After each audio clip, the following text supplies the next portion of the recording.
Muy bien. La siguiente ponencia está a cargo del ingeniero Jorge Paredes Ángeles. Él es geólogo, MBA, ingeniero geólogo de minas, consultor y docente de la Facultad de Geología de la Universidad Nacional de Ingeniería. El tema es la educación universitaria remota de emergencia en la experiencia de la Universidad Nacional. Con ustedes, el ingeniero Jorge Paredes Ángeles. Fuerte el aplauso para él.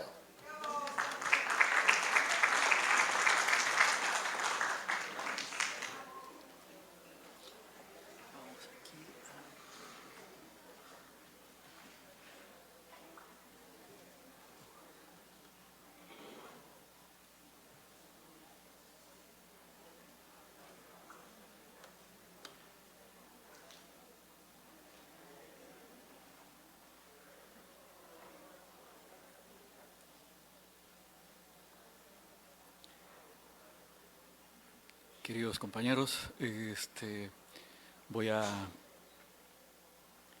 presentar esta exposición.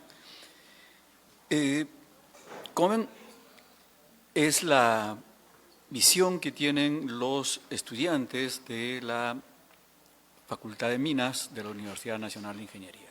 ¿Sí? Esto partía a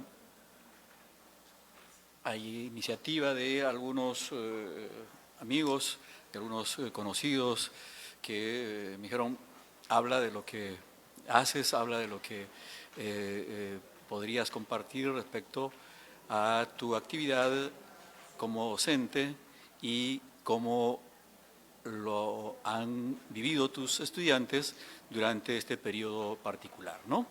Entonces, se me ocurrió preguntar algunas cosas. Había una figura interesante.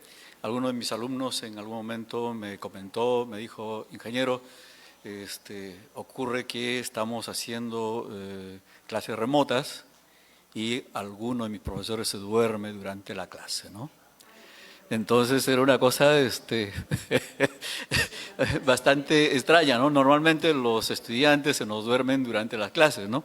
Pero los profesores, dormirse durante la clase ya era un poco, sí, exagerado, ¿no? Entonces, sí, yo lo asumía como una anécdota, jocosa, pero, digo, vamos a preguntarlo, ¿no? De repente, ¿qué hay de cierto detrás de todo esto, no?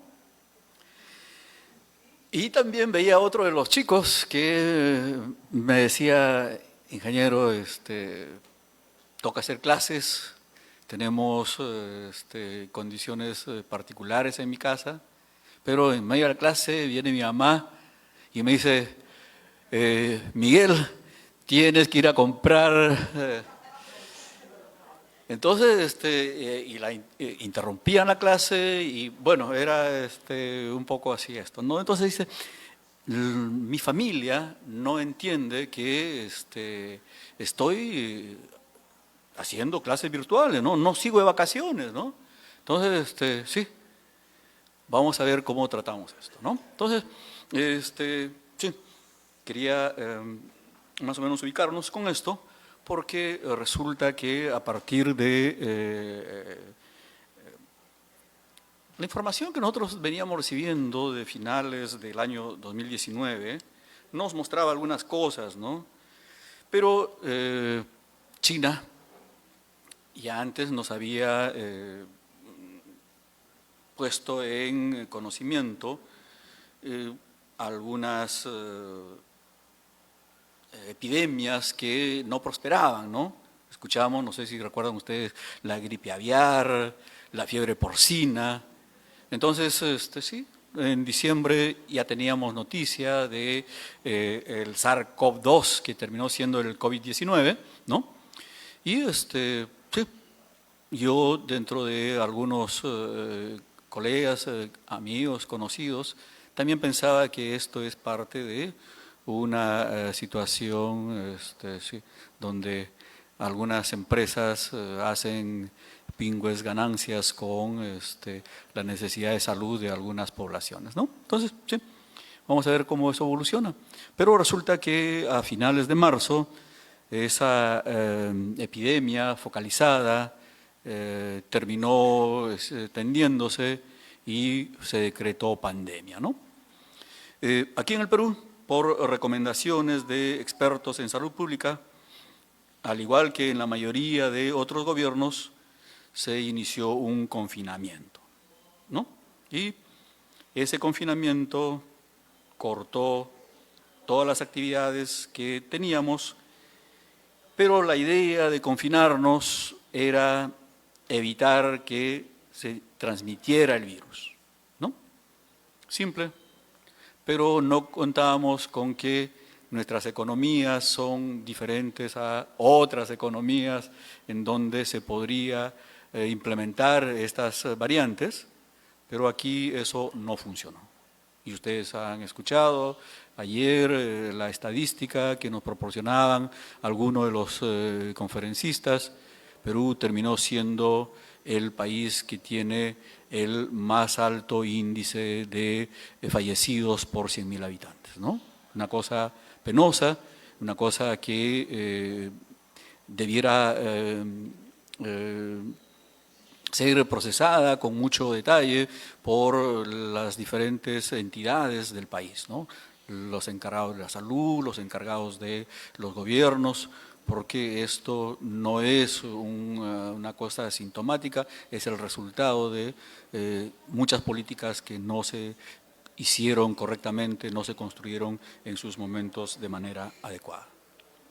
Entonces, en esas circunstancias, la mayoría de las universidades decidió que todo sería virtual, ¿no? Pasamos a la virtualidad rápidamente y nosotros sufrimos un proceso de capacitación también rápida para poder afrontar esta nueva variante de nuestra actividad como educadores, como docentes en la universidad, ¿no? Pero resulta que eso terminó siendo un poco, ¿cómo llamarlo?, engañoso, ¿no? Convertimos las aulas virtuales en un remedio de lo que eran las aulas físicas. Aquí hay un problema de construir las enseñanza remota. Y nosotros hicimos una transición muy rápida que eso no se logró. Entonces, trasladamos el aula física a los medios virtuales. Y eso tiene sus colitas. Vamos a ver cómo esto funcionaba, ¿no? Aquí les estoy mostrando un resumen de información referida a qué hogares tienen telefonía móvil según el área de residencia en el Perú, ¿no? Si se fijan, esta información puede mostrarse muy halagüeña, muy bien, pero resulta que es un poco engañosa, ¿no? Pero lo vamos a descifrar. Del total de la población peruana, el año 2019, el 91.5% tenía telefonía móvil. ¿Suena bien, no? El año 20, eso creció a 93.3% ya durante la pandemia y el 21 al 94%, ¿no? En Lima metropolitana, esas cifras son mejores, 95.6 para el 19, para el 20, 96.2 y para el 21, 97.5. Y en el área rural eso está un poco menos, ¿no? 80.3, 85 y 84.7, ¿no? Aquí hay un retroceso el año anterior. Sí, voy a darles muchos numeritos y muchos porcentajes y les voy a, ¿cómo se llama? Sí, marear un poco.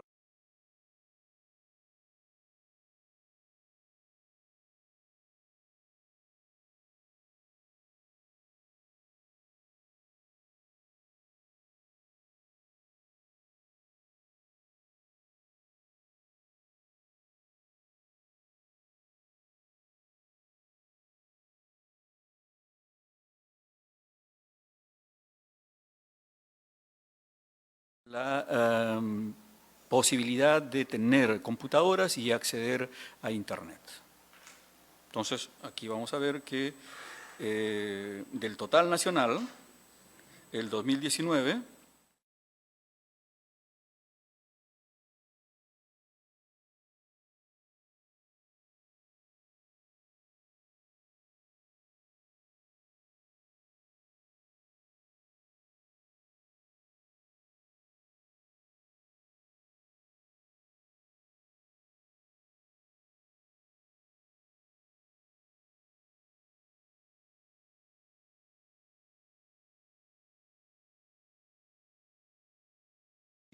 es bastante pequeñito. Y el año pasado alcanzó un 34% las familias que tienen computadora y el acceso a Internet hasta un 47.1%. Entonces, esa era la realidad en la que partíamos, en la que tenemos actualmente, a pesar de haber atravesado este proceso de la pandemia. Entonces, ¿cómo hacemos la educación virtual? ¿Cómo hacemos la educación remota con esa base, ¿no? Es harto complicada. Empezamos porque tenemos limitaciones o en algunos casos la imposibilidad de convertir los cursos y los contenidos a entornos digitales. Hay cursos que no se pueden enseñar virtualmente, ¿no? Imagínense si van ustedes a un neurocirujano y el neurocirujano le dice, acabo de terminar mi curso por Internet, ¿no? Seguramente ustedes inmediatamente se cambian de cirujano, ¿no? Entonces, sí, lo mismo probablemente en los siguientes años a nuestros chicos les van a preguntar, ¿cuándo estudiaste tal cosa, no? Ah, durante la pandemia. Entonces lo van a pensar, ¿tiene o no las competencias para asumir la función que le quiero encargar? Sí. Entonces, eso es importante. ¿Cómo hemos hecho para transformar esos cursos y esos contenidos en los formatos digitales? Entonces, esa transformación a veces ha sido imposible y frecuentemente con muchas limitaciones. Entonces, aquí tenemos una primera característica importante. Las limitaciones de los docentes y estudiantes para encarar la transformación, ¿no? Nosotros siempre hablamos de nuestros chicos que son nativos digitales, ¿no? Ellos nacieron con las computadoras, nacieron con los celulares, nacieron con la tecnología y no sé cuánto, ¿no? Entonces nosotros pensamos, esto es facilísimo, ¿no? De aquí a que ellos se habitúen a la virtualidad, esto es un paso así, casi ni lo van a sentir. Y eso fue una apreciación a priorística incorrecta. No es tan cierto que los nativos digitales se transforman instantáneamente en receptores de la educación virtual remota. Entonces, hay que trabajarlo, hay que trabajarlo. Entonces, empezamos haciendo algunas cosas, ¿no? Partimos por capacitar a los docentes para que tengan las competencias que les permita hacer la virtualización de sus clases. Pero la cosa no es tan rápida. En el país, he estado revisando información, en el mejor de los casos se capacitó a los docentes con cursos, con seminarios, con talleres, 80 horas. Y de ahí para abajo. Entonces, hay algunos docentes que han recibido escasísima capacitación para encarar esta nueva tarea. Los estudiantes también más o menos en esa línea. Entonces, sí. La ventaja de algunos es que habíamos empezado antes y gracias. Y de otros es de que son más pilas, ¿no? Más rápidamente adquieren el expertise, aprenden más rápido, ¿no? Entonces, sí, y eso en algunos casos ayudó muchísimo para que esto funcione. Ahora que regresamos a la presencialidad, digo, voy a ver cómo perciben los estudiantes de mi universidad, de mi facultad, la actividad virtual, cómo ellos lo han vivido, cómo ellos lo han padecido.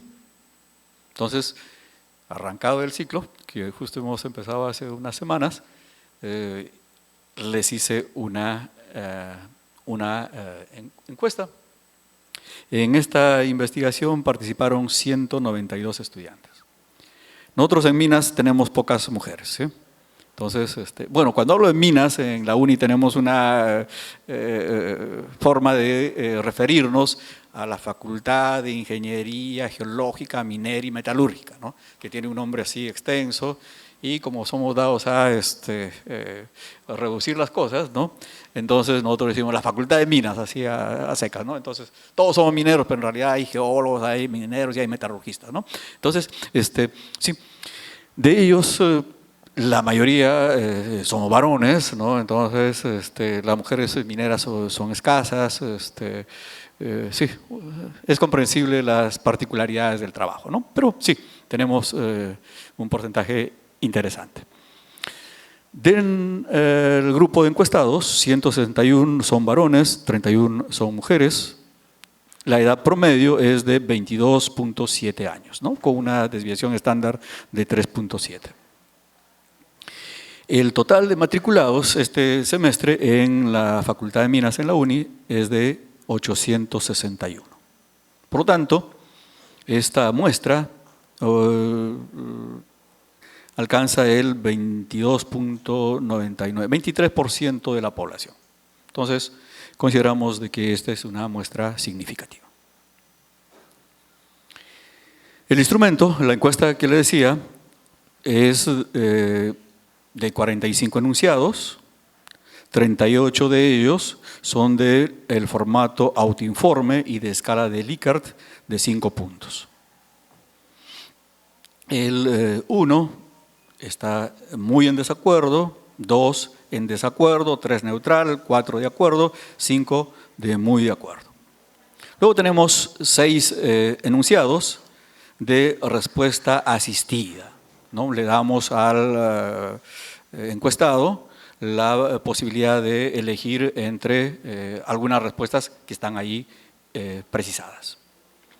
Pero le decimos que puede elegir más de una respuesta. Y también tenemos una pregunta que es dicotómica, sí o no. Entonces ahí no hay chance de elegir, ¿no? O es sí o es no. Listo. Entonces, esa es la estructura de la encuesta. Esas preguntas lo hemos dividido en categorías y subcategorías. La más importante y la más grande es la de competencias digitales y afines. Entonces aquí hemos averiguado sobre las competencias digitales de los docentes y de su labor como docentes, las competencias digitales de los estudiantes y cómo ellos se sentían durante las clases, y sobre el desarrollo de las clases. Luego tenemos un conjunto de enunciados referidos a los equipos, a la conectividad, al software, también un conjunto de preguntas referidos al entorno doméstico, una pregunta referida a su estado emocional y algunas otras preguntillas así un poco sueltas que no encajan sino un tema más general. Total, 45 preguntas. Claro, no me voy yo sé que ustedes tenemos tiempo muy escaso, he tomado allí algunas de las preguntas que considero que son relevantes para el fin de esta presentación, pero si alguno de ustedes, por alguna razón, quisiera ver el detallito, lo puedo compartir, podemos conversar sobre cada una de ellas, tengo yo el análisis. Todo el análisis lo he hecho utilizando software especializado, el SPSS, que es la herramienta que yo utilizo para el tratamiento de datos.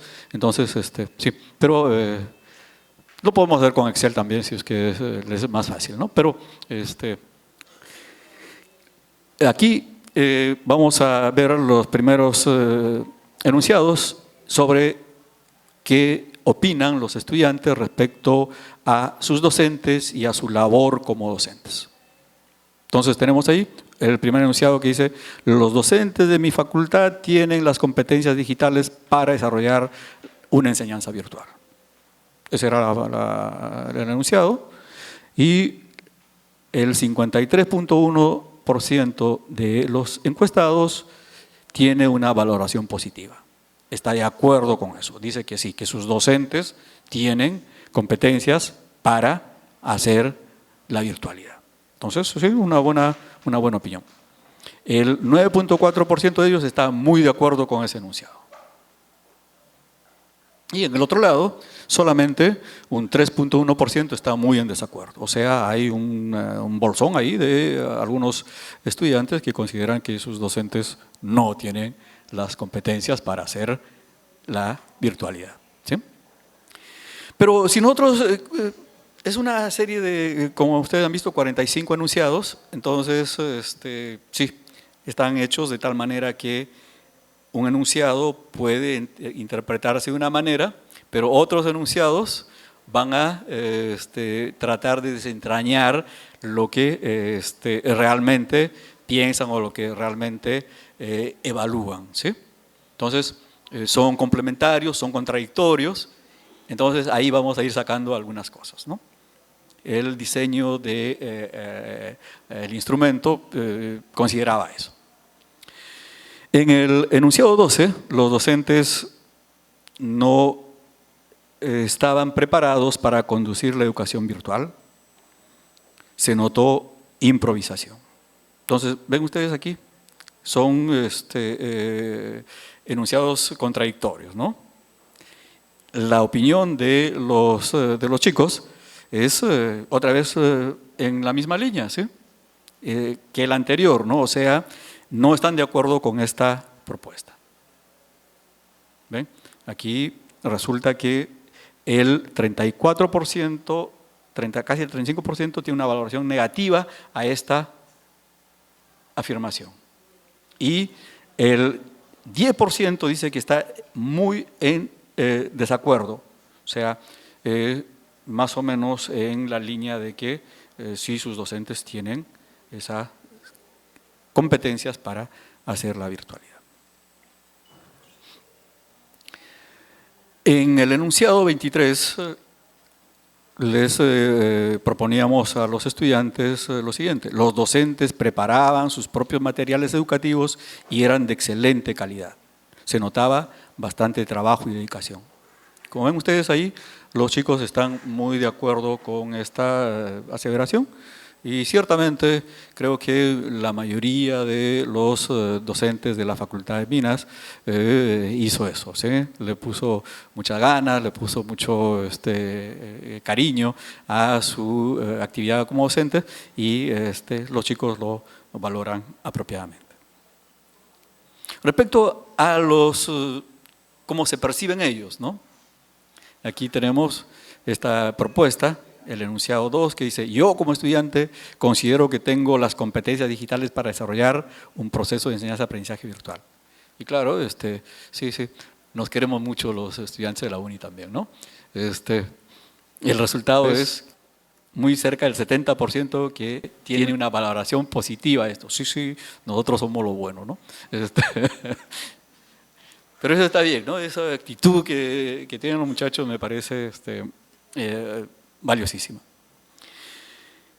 Aquí hay un par de cosas que tienen que ver con cómo ellos se desarrollan en su vida estudiantil. Y como ven, respecto a la virtualidad, El enunciado 13 proponía lo siguiente: las reuniones virtuales para los trabajos no reemplazan el socializar con mis compañeros de aula.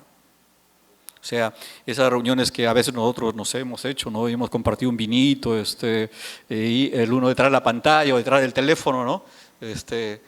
Son emocionantes vernos después de tantos años, compartir cosas, pero los chicos para los trabajos, para hacer ya, de repente para la diversión sí funciona muy bien, pero para la parte más formal, eso es un poco más difícil de procesar, ¿no? Pero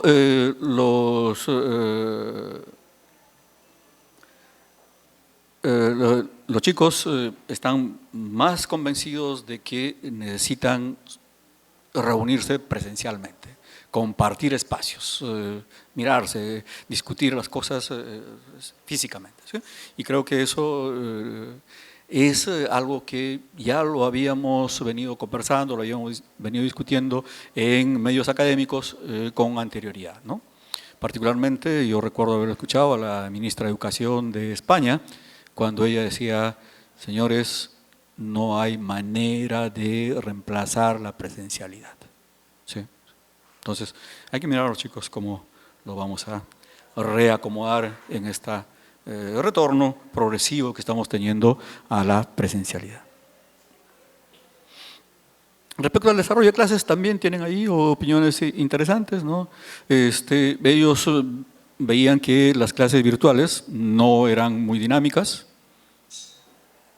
a pesar de que muchos de nosotros los proponía, trataba de motivarlos, hacíamos algunos intentos de que eso fuera un poco más lúdico, pero había limitaciones de orden tecnológico, de orden económico también, y de condiciones en las casas. Entonces, sí, no funcionó como nos hubiera gustado que se dieran las cosas. Y fíjense, aquí hay una cosa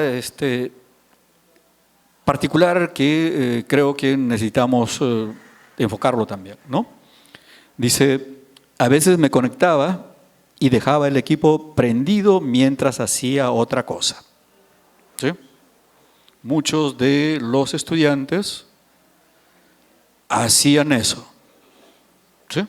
Se conectan al aula, pasa lista el docente, dicen: aquí estoy, y luego se dedican a hacer otra cosa, ¿no? Algunos, sí, a los juegos, no sé.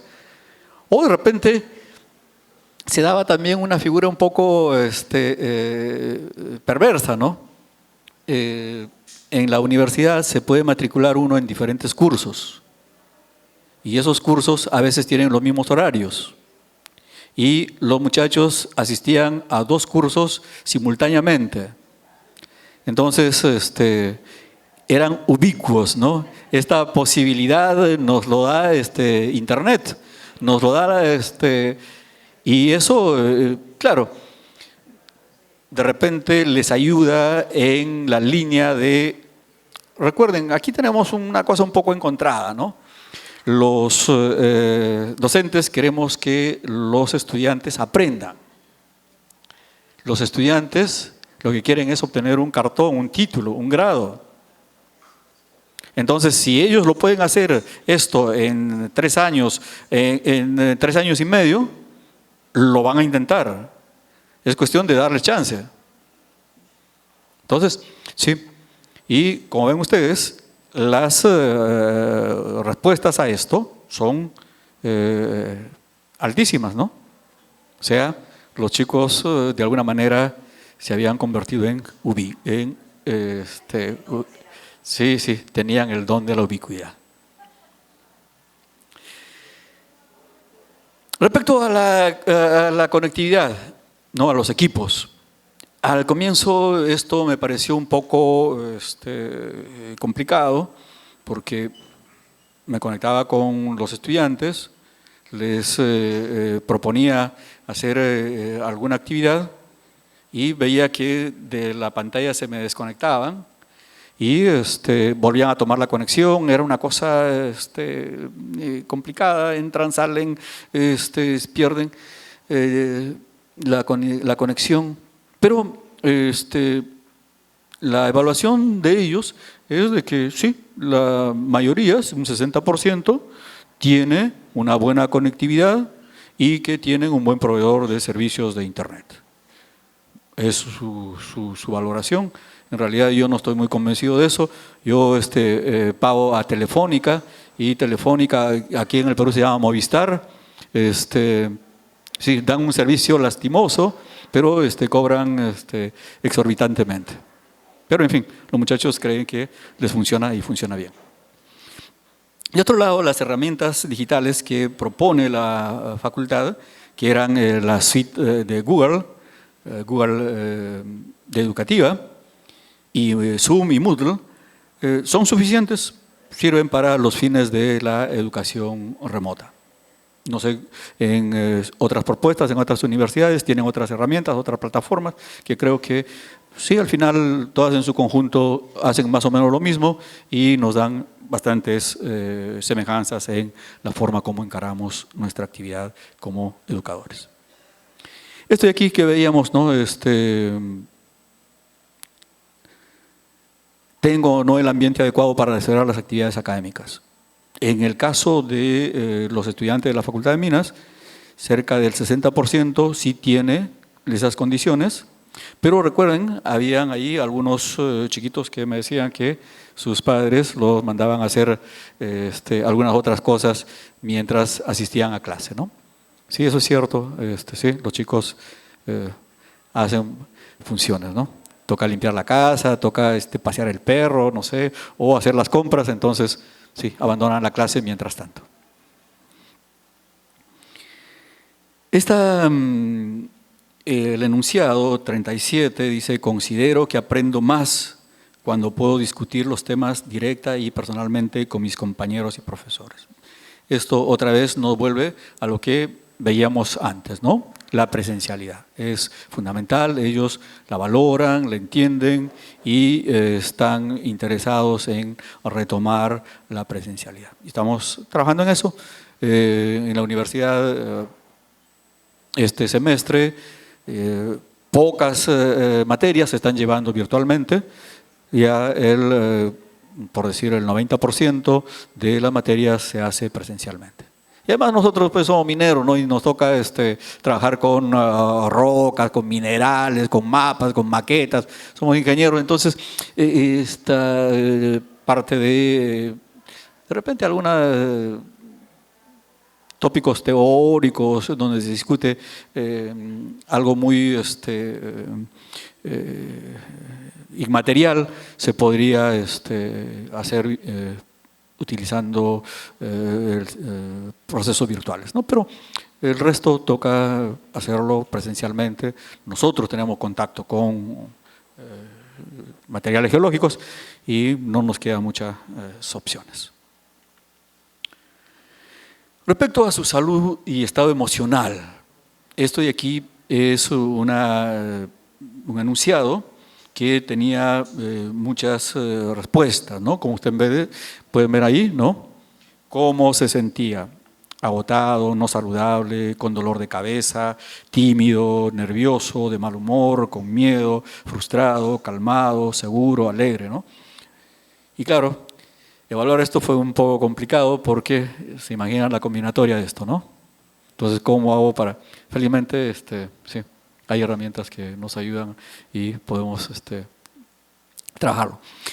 Si se fijan, aquí las respuestas muy variadas, esas combinaciones son muy grandes. La mayoría de las mezclas no llega al 3%, pero la más importante nos dicen que se sentían calmados y seguros, y en algunos casos agotados y frustrados. Entonces, como ven, es variada la percepción que ellos tenían de su presencia y su participación durante las clases virtuales. Este es un tema también particular de mi facultad, de la Universidad de Ingeniería, la tutoría. ¿Sí? La tutoría no se hace con todos los estudiantes, se hace solamente con los estudiantes en riesgo académico. Y ellos son unos pocos, aquellos que están haciendo el curso por tercera vez. ¿Sí? Aquí nosotros lo llamamos trica. El que repite por cuarta vez se va a su casa, ¿no? Entonces, sí. Entonces, los que están haciendo trica, les ayudamos, les damos soporte para evitar que vayan a casa, ¿no? Sí, sí, sí. Eso. Les enseñamos con manzanitas.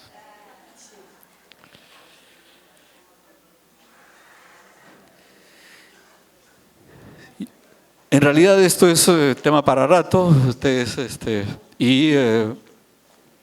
tengo material, como les decía, con gusto se los comparto a los que estén interesados.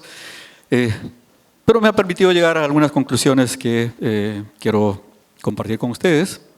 Una es que los docentes y sus competencias digitales son importantes.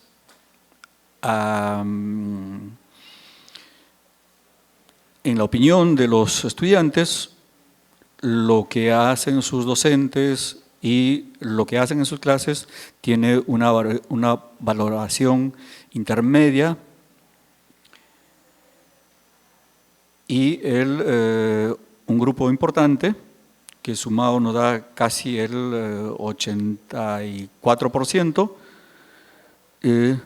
nos da una alta valoración. Estos constructos resultan de sumar algunos enunciados, ¿no? Aquellos que se parecen. Recuerdan que tenía 45 enunciados, entonces he cogido algunos de ellos, los he sumarizado y tengo aquí esos resultados. En lo que respecta a los estudiantes, sus competencias digitales y su participación en las clases, como les decía, ellos tienen una buena actitud y un 10.5% tiene una alta valoración respecto a eso.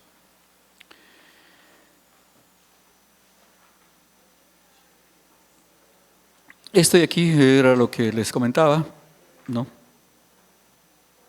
La posibilidad de marcar asistencia y no estar presente de clases.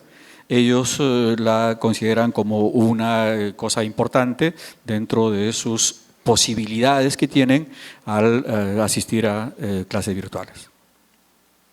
Pero al mismo tiempo son conscientes de que la presencialidad es mejor respecto a la virtualidad. Voy a concluir mencionándoles que los estudiantes y docentes requerimos de seguirnos capacitando en las plataformas de e-learning y en la tecnología educativa. Todos, tanto los nativos digitales como los demás, tienen dificultades en el uso de esas plataformas, pero con la ventaja de que algunos se adaptan más rápidamente. Y terminada la emergencia sanitaria, toda esta experiencia debe posibilitar un nuevo enfoque en el sistema de enseñanza, brindar a la actividad presencial muchas de las herramientas que hemos conseguido durante la virtualidad y generar de esta manera una enseñanza de aprendizaje mixta, combinando y potenciando lo mejor de ambas variantes. Les agradezco su atención.